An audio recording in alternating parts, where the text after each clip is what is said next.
साथियों, अगर आप एक सीरियस एस्पिरेंट हैं तो 1 मिनट के लिए बस मेरी बात सुन लें, ताकि आपको अगले आने वाले संसद के सत्र की सारी कार्यवाही समझ में आ जाएगी। Government pushing dangerous diabolical bills, Jairam, है ना। तो जो गवर्नमेंट है वो 2 बिल पास करवाना चाह रही है, जिन्हें कांग्रेस जो है डायबोलिकल बिल्स बता रही है। अब आइए इसका एनालिसिस करते हैं कि ये चीज़ें हैं क्या हैं।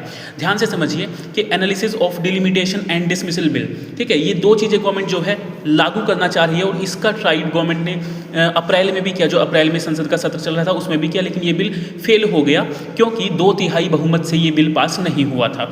अब इसका कॉन्स्टिट्यूशनल कंटेक्स्ट क्या है वो समझते हैं पहले। उसके लिए आपको आर्टिकल 82 समझना पड़ेगा, जो मैंडेट करता है पार्लियामेंट को to enact a delimitation act after every census, कि हर एक जनगणना के बाद ये आर्टिकल कहता है कि संसद की जो भी सीट्स हैं मतलब उनको दोबारा से जनसंख्या के हिसाब से आवंटित किया जाए, यानी कि उनको चेंज किया जाएगा।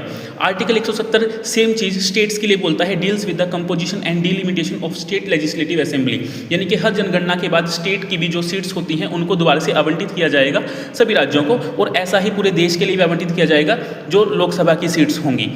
अब ये जो 84th अमेंडमेंट है, देखिए ये 2 बिल हो गए। अब 2011 में जनगणना हुई थी, लेकिन उसके बाद जो संसद की सीटें हैं 550, उनको चेंज नहीं किया गया। तो डिलिमिटेशन क्या बोलता है कि उनको चेंज करके 550 से 850 कर दिया जाए, यानी कि आज की प्रेजेंट जो सरकार है वो चाहती है कि 550 से 850 सीट्स कर दी जाएँ।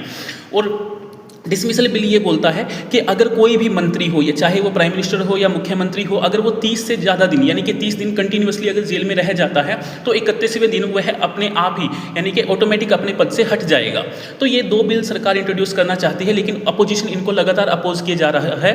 तो आप कमेंट में बताइए क्या ये सही है या नहीं है, अपनी राय जरूर देना, ताकि मेरे को भी पता लगे कि आप क्या सोचते हैं इस बारे में। अब 84th अमेंडमेंट क्या कहता है, ये बताता है कि 2026 में ही हम इस डिलिमिटेशन को अप्लाई क्यों कर रहे हैं, क्योंकि ये जो 84th अमेंडमेंट है 2001 में इसने फ्रीज कर दिया था किस चीज़ को, कि 2026 तक सीटों को दोबारा आवंटित नहीं किया जाएगा। 84th amendment constitutional amendment act 2001 had frozen the total number of seats in Lok Sabha assembly based on 1971 के जनगणना के हिसाब से इसने 2001 में जो सीट्स थी उनको 2026 तक फिक्स कर दिया था, यानी कि इसीलिए ये 2026 में दोबारा से इंट्रोड्यूस किया जा रहा है।